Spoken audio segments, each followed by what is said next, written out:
Recuerdo aquellos días cuando estudiaba, trabajaba, teniendo una familia ya. Dormía pocas horas y debido a ese poco tiempo me seguía un dolor de cabeza que se hizo permanente durante esos 4 años. Me acostumbré a ese dolor, no era consciente de lo que tenía, hasta que en el día de la graduación, cuando todo el estrés del estudio pasó, me di cuenta claramente cómo ese dolor se desvanecía. Es en ese momento que entré en cuenta de cómo es que me había acostumbrado a ese dolor.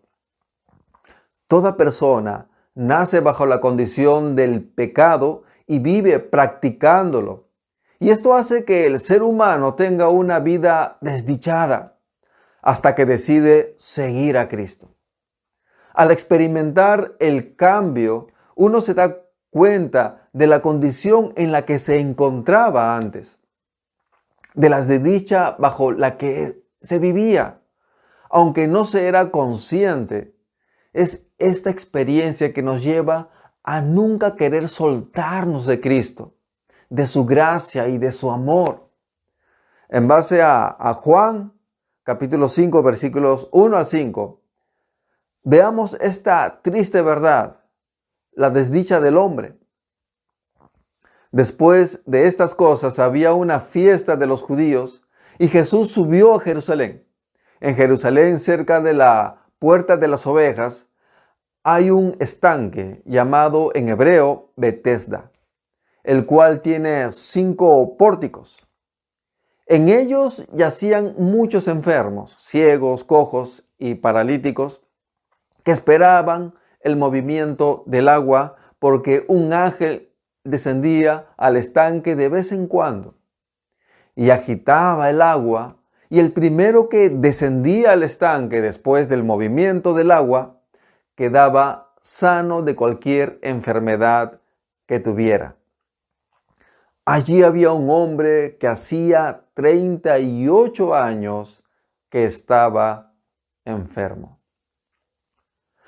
Después de pasar un breve tiempo de haber sanado al hijo de un oficial en Galilea, Jesús se dirigió a Jerusalén para celebrar una de las festividades judías.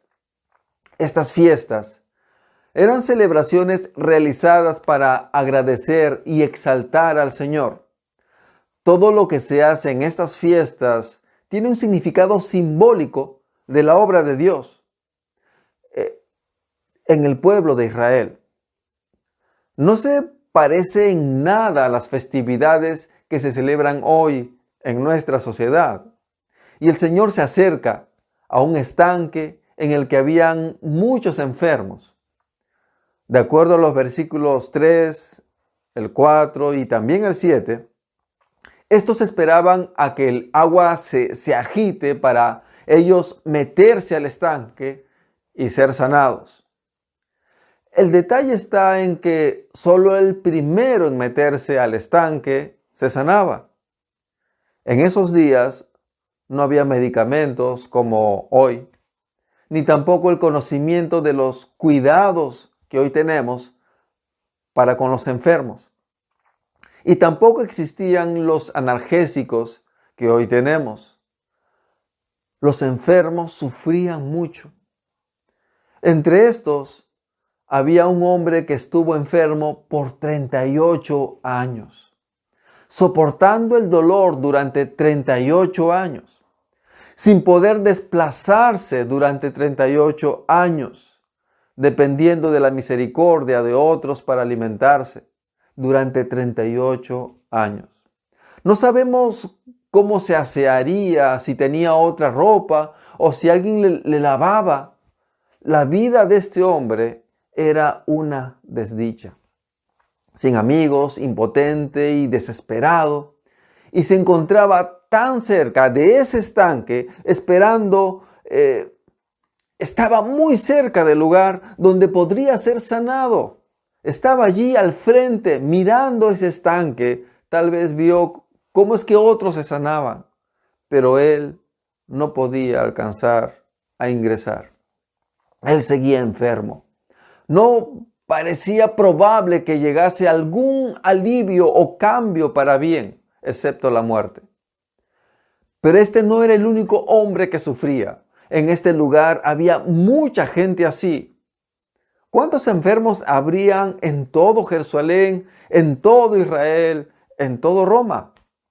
¿Cuántos han sufrido a lo largo de la historia? Tal vez tú ahora estés cargando con alguna enfermedad o algún familiar o amistad.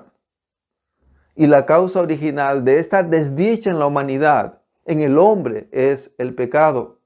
El pecado rompió al ser humano, corrompió al ser humano, haciéndole vulnerable a las enfermedades, el dolor físico y emocional. La humanidad está esclavizada por el pecado y por eso vivimos en un mundo así, donde el hombre daña al hombre, el hombre mata al hombre. La desdicha de este hombre enfermo frente al estanque es solo un ejemplo de la desdicha que sufre toda la humanidad, y no solo por enfermedades. La verdad es esta, que estamos dentro de un sistema de dolor por causa del pecado. Y la humanidad está camino a la destrucción. Algunos dicen que la religión usa el infierno para amenazar a los que no se portan bien, diciéndoles que irán al infierno. Pero la verdad es que la humanidad está camino al infierno.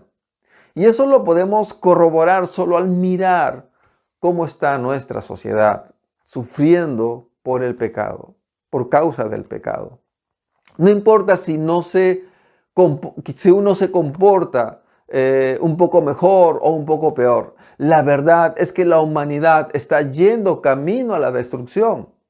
La humanidad se encuentra como este enfermo que, teniendo al frente la oportunidad de sanar, se encuentra totalmente impotente para lograrlo, porque no tiene las fuerzas, no tiene la capacidad ni los medios para llegar. Cada persona sin Cristo está así. O en otras palabras, cada persona se encuentra muerta por sus pecados, como dice en Efesios el capítulo 2, el verso 5. Incapaz de moverse, incapaz de escuchar, incapaz de hacer algún cambio porque está muerta en sus delitos y pecados. Sal a la calle, mira tu ciudad y dime si la sociedad ha mejorado en algo. Mi ciudad cada vez está más violenta y peligrosa. Eso me confirma esta verdad bíblica. El hombre por sí mismo no puede, no tiene la capacidad de hacer cambios esenciales para sanar su condición. Necesita de alguien más, del poder de alguien más, de la gracia de alguien más. Ese es Cristo. Y Cristo tiene gran compasión por nosotros. El relato de Juan nos dice que había un hombre enfermo en un estanque. Y luego dice, cuando Jesús lo vio acostado y se enteró de que llevaba ya mucho tiempo así, le dijo, ¿quieres ser sano?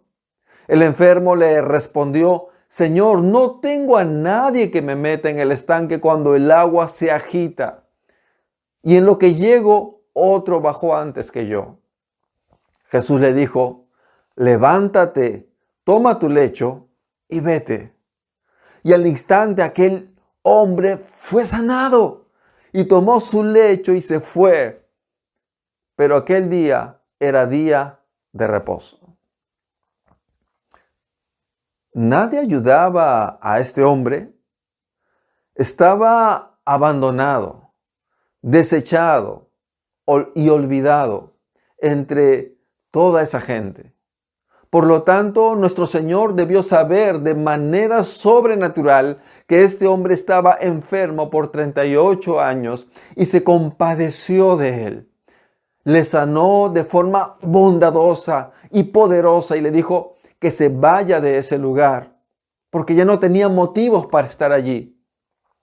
Este es solo uno de los muchos ejemplos de la compasión de nuestro Señor Jesucristo. Él está lleno de un gran y sobrenatural amor. está mucho más dispuesto a salvar al hombre de lo que éste lo está a salvarse a sí mismo. Más aún, Jesús es capaz y tiene todo el poder para salvarlo, mientras este hombre es incapaz de salvarse. Jesús está mucho más dispuesto a hacer el bien que el hombre a recibirlo. En Miqueas 7:18 dice: ¿qué otro Dios hay como tú que perdona la maldad y olvida el pecado del remanente de su pueblo? Tú no guardas el enojo todo el tiempo, porque te deleitas en la misericordia. No es hacerse cristianos para no ser castigados. Es hacerse cristianos como respuesta al gran amor de Jesucristo. Él da la salvación gratuita, ofreciendo sacar del rumbo de destrucción a todo aquel que se arrepienta. Esto sucede cuando uno reconoce lo que Él es. Él es el Creador, el Señor misericordioso, que rescata de la destrucción a todo aquel que reconoce que Él es Dios y Señor. Pero lamentablemente el ser humano es terco y no quiere ver esta maravillosa gracia de Cristo. Y muchas veces nosotros, los seres humanos, actuamos con bajeza. Leímos en el relato que Jesús sanó al enfermo. Y un grupo de personas, al verle cargando su especie de cama, se le acercaron. Así que los judíos le dijeron a aquel que había sido sanado: hoy es día de reposo, no te está permitido llevar tu lecho. Pero él le respondió: el mismo que me sanó fue el que me dijo: toma tu lecho y anda.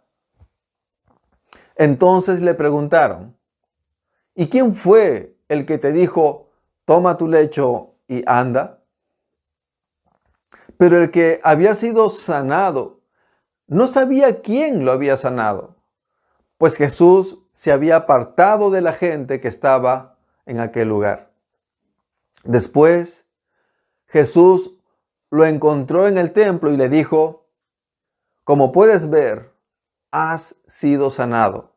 Así que no peques más, porque no te sobrevenga algo peor. Para que no te sobrevenga algo peor.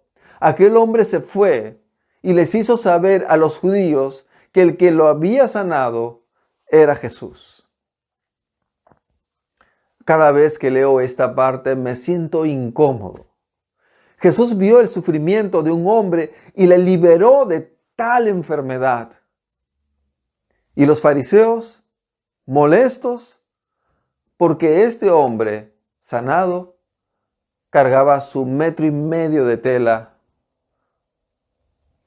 Es cierto que Dios en su palabra nos indica qué forma de vida es la que sigue el propósito para el cual nos creó.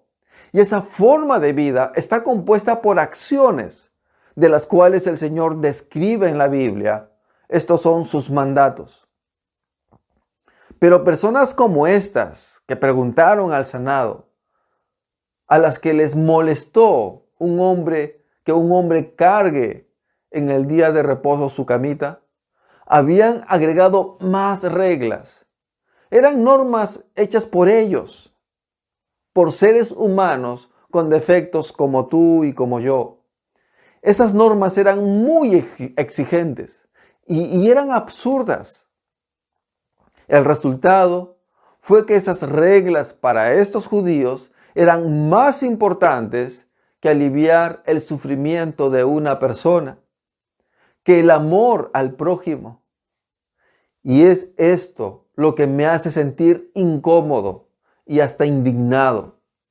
Ellos desplazaron a Dios y lo que Él dice, ¿para qué?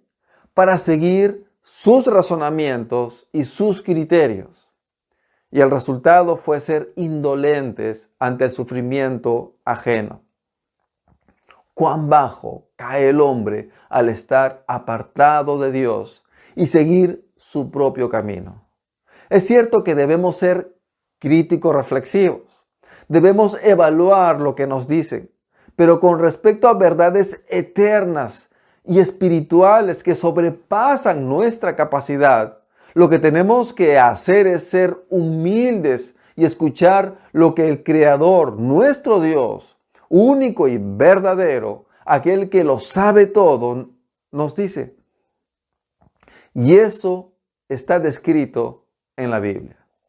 Y tenemos que escuchar con atención y humildad para aprender. Si Él es el Creador, entonces Él es el indicado para mostrarnos el propósito de nuestra existencia. No caigamos tan bajo como estos, que se basaban en sus razonamientos personales, apartándose de Dios y del amor de Dios. Sus acciones demostraban lo bajo que habían caído.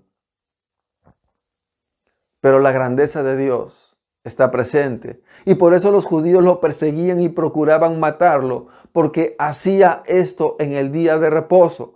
Pero Jesús les respondió: hasta ahora mi Padre trabaja y yo también trabajo. Por esto los judíos con más ganas procuraban matarlo, porque no solo quebrantaba el día de reposo, sino que además decía que Dios mismo era su Padre, con lo cual se hacía igual a Dios. Tan bajo cayeron que querían matar a Jesús. ¿Por qué? Por sanar a un enfermo en el día de reposo. Aún más, sus ganas de matarle aumentaron cuando Jesús dijo que Dios, el Padre, es su Padre. Porque en la forma que se los dijo, lo que Jesús decía era que Jesús es igual a su Padre, que Jesús es divino, que Él es Dios. Esto enojó mucho a esos varones legalistas. Pero, ¿acaso no es evidente con el milagro que hizo Jesús? Jesús no necesitaba de un ángel para sanar, tampoco necesitaba de esa agua para sanar. Él lo quiso y fue hecho. En otros milagros relatados, Jesús espera a que la persona diga que quiere ser sana. Hasta a veces les prueba rechazándoles inicialmente para que ellos insistan y de esta manera la fe que tienen en Él sea evidente para todos los que estaban mirando. Y así aprendamos del Señor. Pero en esta ocasión no esperó a que el enfermo le diga: Señor, sáname, o quiero ser sano. Este enfermo tenía solo una esperanza: meterse al agua para ver si sanaba. Pero si era el segundo en meterse, ya no se sanaría. ¿Y quién le sacaba del agua? ¿Se ahogaría el pobre? Pero a pesar de eso, y de que no había quien le meta al agua, este enfermo seguía allí, manteniendo esa única esperanza, esa única posibilidad de poder ser sano. Hasta que Jesús entró en su vida y como Dios y Señor que es, le sanó. Le sanó inmediatamente. No ángeles, no agua, es Jesús, el Señor. Jesús mostró su grandeza con este milagro y también en su compasión por este hombre que no tenía a nadie. Nadie quiere vivir en soledad y creo que tú no quieres vivir en soledad, en una vida vacía. El problema es que hay tantos razonamientos, tantas teorías, tal vez todas esas ideas te confundieron en lugar de aclararte la verdad. La verdad es que Jesucristo te ama. Él quiere intervenir en tu vida de una manera sobrenatural, como lo hizo con el enfermo de esta historia en Juan.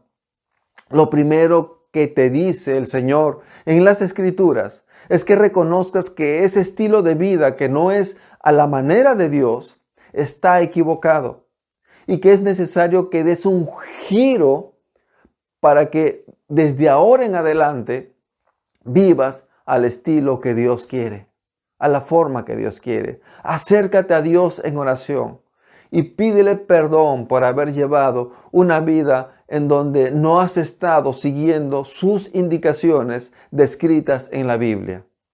Y dile que desde ahora y en adelante buscarás conocerle a Él, a Jesucristo, por medio de la Biblia, para vivir como Él. Si tomas esta decisión, ya no estarás solo, ya no estarás sola. Es en ese momento en el que le entregas tu vida que el Espíritu Santo estará en ti y te acompañará siempre. Eres perdonado, eres perdonada y restaurado. Tienes una nueva vida. Si tomas esta decisión, comunícate conmigo. Será un gusto ayudarte a entender la Biblia para que conozcas esta nueva forma de vivir en Cristo, teniéndole como tu Señor y tu Dios. Vamos a orar un momento. Señor, tu palabra dice que es nuestro pecado el que nos separó dolorosamente de ti y que nos dejó en una condición desdichada de la cual se nos hace imposible salir. Reconocemos nuestra bajeza al vivir siendo indiferentes contigo, Señor. Perdónanos. Pero tu compasión es grande. Tú nos amas, Señor. Y es por esto, por lo que enviaste a tu Hijo Jesucristo a morir en la cruz por nuestra salvación. De tal manera que todo aquel que cree en Jesús recibe la vida eterna. Todo aquel que reconoce que Jesucristo es Dios recibe la salvación. Que la gracia del Señor Jesucristo, el amor de Dios y la comunión del Espíritu Santo sean en cada uno. En el nombre de Cristo Jesús. Amén.